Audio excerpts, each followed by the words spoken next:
रही है। चंद वोटों के लिए जिस तरीके से यहाँ बायकॉट किया जा रहा है, चंद कट्टर वोटों के लिए ये बहिष्कार किया जा रहा है। कांग्रेस के लिए कट्टरपंथी राजनीति अहम है और जनता कांग्रेस का बहिष्कार कर रही है। कांग्रेस खुद को बदल सकती थी, ये बीजेपी की तरफ से कहा गया है। निशाना साधा जा रहा है कि जिस तरीके से अधीर रंजन चौधरी हो या फिर मल्लिकार्जुन खड़गे हो, सोनिया गांधी हो, तमाम ऐसे नेता कांग्रेस के जिन्होंने इस न्योते का बहिष्कार किया है, इनकार किया है। सुनवाते हैं आपको क्या कुछ कहा है यहाँ पर सुधांशु त्रिवेदी ने। बताइए इससे ज्यादा क्या होगा कि श्री राम जन्मभूमि केस में जो बाबरी मस्जिद पक्ष के पक्षकार इकबाल अंसारी थे, उनको इनवाइट किया गया है।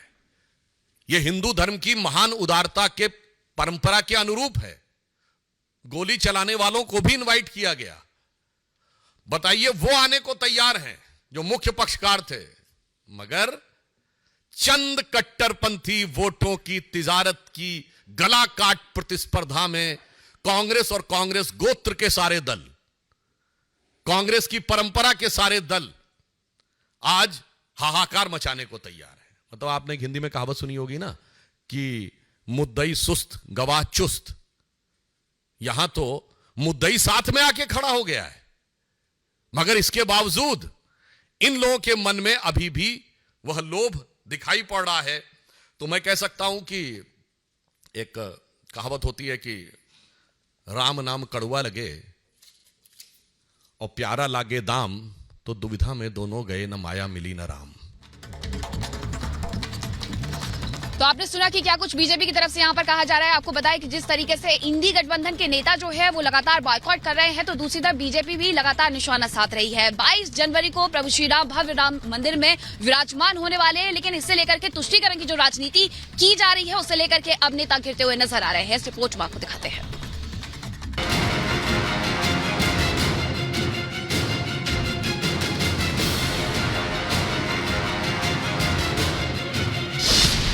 इंडी गठबंधन का खुला ऐलान, प्राण प्रतिष्ठा से दूरी, वोट बैंक से प्यार, अयोध्या का बहिष्कार, सनातन का अपमान। जैसे जैसे अयोध्या में रामलला की प्राण प्रतिष्ठा की तारीख पास आती जा रही है, वैसे वैसे इंडी गठबंधन की बेचैनी लगातार बढ़ती जा रही है। देश में राम मंदिर निर्माण पर हर्ष और उमंग का माहौल है, लेकिन इंडी गठबंधन के नेताओं के चेहरे पर उदासी और हताशा है। इसका एक ही कारण है, वोट बैंक की सियासत, जिसने तमाम खींचतान के बावजूद अयोध्या के मुद्दे पर गठबंधन के नेताओं को एक साथ खड़ा कर दिया है। इंडी गठबंधन की राजनीति समझने के लिए आपको सबसे पहले कुछ दिनों पुराना ये बयान सुनना चाहिए। சனாதன எதிர்ப்பு மாநாடு என்று போடாமல் சனாதன ஒழிப்பு மாநாடு என்றும் நீங்கள் இதை போட்டிருக்கிறீர்கள், இதை அழைத்திருக்கிறீர்கள், இந்த நிகழ்ச்சிக்கு பெயரிட்டீர்கள். அதற்கு என்னுடைய வாழ்த்துக்கள். சிலவற்றை நாம் ஒழிக்கத்தான் வேண்டும், எதிர்க்க முடியாது. சனாதனம் என்பதை எதிர்ப்பதை விட ஒழிப்பதே நாம் செய்ய வேண்டிய முதல் காரியமாகும். उदयनिधि स्टालिन का ये बयान सिर्फ एक झांकी है, जिससे आप समझ सकते हैं कि इंडी गठबंधन किस तरह से सनातन और राम मंदिर से अपना पल्ला झाड़ने में जुटा हुआ है। सबसे ताजा मामला कांग्रेस का है, जिसने 22 जनवरी को अयोध्या में हो रहे प्राण प्रतिष्ठा कार्यक्रम का बहिष्कार करने का ऐलान किया है। कांग्रेस के अनुसार ये कार्यक्रम बीजेपी और आरएसएस का सियासी आयोजन है, इसलिए पार्टी इस आयोजन से दूर रहेगी। हालांकि कांग्रेस ने भले ही अब जाकर इस कार्यक्रम से दूरी बनाई हो, लेकिन इंडी गठबंधन के बड़े पार्टनर अखिलेश यादव ने 2 दिन पहले ही इस न्योते को ठुकरा दिया था।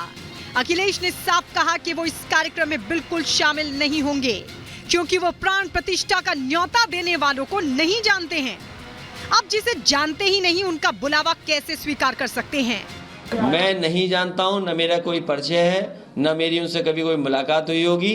जो परिचय वाले हैं, हमारे व्यवहार में यही माना जाता है, जो परिचय जिनका होता है वही एक दूसरे को व्यवहार देते हैं। सिर्फ अखिलेश ही नहीं, शरद पवार, ममता बनर्जी, सीपीएम और उद्धव ठाकरे की पार्टी के नेताओं ने भी इस कार्यक्रम से दूर रहने का ऐलान कर दिया है। सबके अलग अलग तर्क हैं, लेकिन मतलब एक ही है। 22 जनवरी के प्राण प्रतिष्ठा समारोह से उनका और उनकी पार्टी का कोई लेना देना नहीं है। टीएमसी चीफ ममता बनर्जी का कहना है कि वो लोगों को धार्मिक आधार पर बांटने में विश्वास नहीं करती है। एनसीपी नेता शरद पवार ने बताया कि अयोध्या में अभी भी बहुत भीड़ है, इसलिए बाद में जाएंगे। सीपीएम के सीताराम येचुरी का दावा है कि राजनीतिक लाभ के लिए धर्म का इस्तेमाल किया जा रहा है, इसलिए नहीं जा रहे हैं। जबकि उद्धव गुट के नेता संजय राउत ने कहा कि बीजेपी के इस समारोह में उनकी पार्टी का कोई नेता शामिल नहीं होगा। धर्म का उपयोग राजनीति के खिलाफ है। धर्म का उपयोग राजनीति में नहीं होना चाहिए। भगवान राम हम सबके हैं, हमारे आस्था का प्रश्न है। राजनीति में विचारों की लड़ाई होती है लोकतंत्र को बचाने की।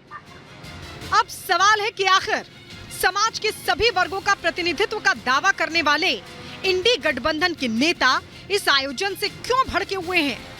क्या वोट बैंक खिसकने का डर है? कानूनी तौर पर बनने वाले मंदिर से क्या परेशानी है? क्या चुनावों में सनातन के अपमान से ही उन्हें वोट मिलेंगे? हालांकि कांग्रेस के कुछ नेता ऐसे भी हैं जो खुलेआम पार्टी से इतर अपनी राय जाहिर कर रहे हैं। हिमाचल प्रदेश के मंत्री विक्रमादित्य सिंह ने प्राण प्रतिष्ठा का निमंत्रण मिलना सौभाग्य की बात मानी। मैं समझता हूं कि मैं सौभाग्यशाली हूं कि हिमाचल में कुछ ही लोगों को जो है वो 22 तारीख का प्राण प्रतिष्ठा का निमंत्रण मिला है। एक हिंदू होने के नाते और देव समाज में विश्वास रखने होने के नाते ये मेरा परम दायित्व है, मेरी जिम्मेदारी है कि मैं उस दिन वहाँ पर उपस्थित रहूँगा भी और इस इतिहास को बनते हुए जो है मैं इसका गवाह बनूंगा। न्योता मिलने के बाद कार्यक्रम से पल्ला झाड़ने पर बीजेपी ने भी गठबंधन नेताओं की मंशा पर सवाल खड़े किए हैं। ये लोग सीजनल हिंदू हैं और कांग्रेस पार्टी तो मैं नेहरू से लेकर के अब तक कोई अयोध्या नहीं गया है। नैतिक ताकत नहीं है। हमको कोई कांग्रेस के खिलाफ नहीं बोलना है और न कांग्रेस को करना। कांग्रेस अपने आप से समाप्त होने वाली पार्टी है। पूरा देश रामलला के रंग में रंगा हुआ है, लेकिन विपक्षी नेता इस कार्यक्रम से दूरी बना रहे हैं। जाहिर सी बात है, इसके पीछे सियासत है। अब सनातन और राम विरोध की ये सियासत सफल होगी या असफल, इसका पता सिर्फ कुछ ही महीनों में चल जाएगा। Bureau report, Republic Bharat. तो देखिए, अयोध्या राममय हो चुकी है। अयोध्या धाम में जो भक्तगण है वो किस तरीके से यहाँ पर जश्न का माहौल नजर आ रहा है वो आपको दिखा रहे हैं। इसी बीच एक बड़ी खबर अपने दर्शकों को बता दें। रामलला की प्राण प्रतिष्ठा को लेकर वीएचपी के अध्यक्ष आलोक कुमार का बयान सामने आया है कि लाल कृष्ण आडवाणी और संघ प्रमुख भी यहाँ पर पहुंचेंगे, रामलला की प्राण प्रतिष्ठा में पहुंचेंगे। बड़ी खबर आपको बता दें। और उन्होंने ये भी कहा है कि आडवाणी जी ने खुशी से न्योता जो है उसको स्वीकारा है। 150 मत पंथ संप्रदाय के लोग भी आएंगे। वीएचपी की तरफ से कहा गया है विश्व के 5 लाख मंदिरों में आरती भी होगी। देखिए कितना बड़ा समारोह, कितना बड़ा आयोजन यहाँ पर किया गया है। वीएचपी की तरफ से कहा गया है 4500 संतों का स्वागत भी उस दिन किया जाएगा। आइए सुनते हैं। इन्विटेशन को लेकर पॉलिटिक्स भी हो रही है। अखिलेश यादव एक तरफ कह देते हैं कि वो आपको जानते नहीं तो वो आएंगे क्यों। कांग्रेस ने तो साफ मना कर दिया कि वो आना नहीं चाह रहे। किस तरीके से आप लोग देख रहे हैं? हम लोगों ने सबको बुलाने का तय किया। प्रधानमंत्री को बुलाया तो विपक्ष के नेता को बुलाया, सब पॉलिटिकल पार्टीज के अध्यक्षों को बुलाया। हमने उन सबको एक समान धरातल पर विचार करके निमंत्रण दिया। जो आए उसका स्वागत है, जो नहीं आए ये उसकी इच्छा है। हम ना शिकायत लगा रहे ना आरोप कर रहे। लेकिन इस मौके पर राजनीति भी हो रही है, तो विश्व हिंदू परिषद यूं कह लीजिए किस तरीके से देख रहा है? क्योंकि लोगों की आस्था जुड़ी है। जिस तरीके से आप बता रहे हैं कि 5000 मंदिर उस दिन 5 लाख मंदिर उस दिन इस तरीके से तैयार रहेंगे और जो जहां पर है वो इस तरीके से क्षण को जिएगा। लेकिन राजनीति इस देश में इस मुद्दे पर होना किस तरीके से देगा? अनुचित है, नहीं होना चाहिए। राम तो सबके, जिन लोगों ने अपने प्राण दिए, जिन्होंने दूसरे कष्ट सहे, जिन 65 करोड़ लोगों ने निधि समर्पण किया, कोई सरकार बनाने के लिए नहीं किया, सरकार बदलने के लिए नहीं किया।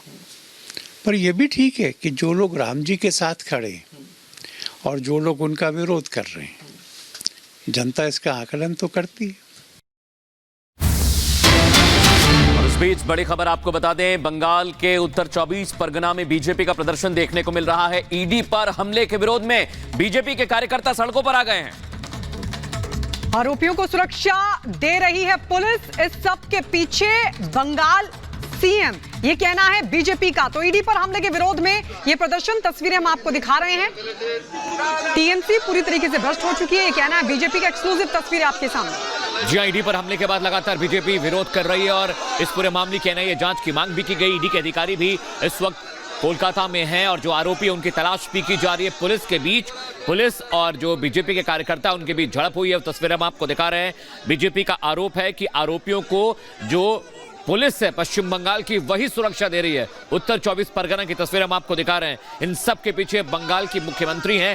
बीजेपी इस तरह के आरोप लगा रही है। आपको याद होगा ईडी के अधिकारियों पर जानलेवा हमला होता है जिसमें ईडी के कई अधिकारी गंभीर रूप से जख्मी होते हैं और उसके बाद जो जांच की प्रक्रिया आगे बढ़ाई गई है। लेकिन तस्वीरें हम आपको दिखा रहे हैं, बीजेपी के कार्यकर्ता नेता सड़कों पर उतरे हुए हैं और वो आरोप लगा रहे हैं कि जो लॉ एंड ऑर्डर की सिचुएशन खराब हुई है उसके पीछे वहां की मुख्यमंत्री। शाहजहां शेख जैसे तत्वों के कारण पूरा एरिया संत्रस्त है। पूरी एरिया के ऊपर उनका दबदबा है। हम आते हुए हमने देखा कितने जमीन जिसपे ऊपर मछली की भेरी बना दी गई, जिसमें मछली कल्टीवेशन होता है, ये सारे जमीन एसटी संप्रदाय का है, शेड्यूल्ड ट्राइब लोगों का है। अब जाएंगे उस घरों में तो उन घरों में देखेंगे कि उनमें खाने का पैसा नहीं है। तो कौन भेरी चला रहा है? एसटी लैंड पे, शेड्यूल्ड ट्राइब लैंड में भेरी कौन चला रहा है? फिश कौन कल्टीवेशन कर रहा है? पैसा किसके पास जा रहा है? पैसा तृणमूल कांग्रेस के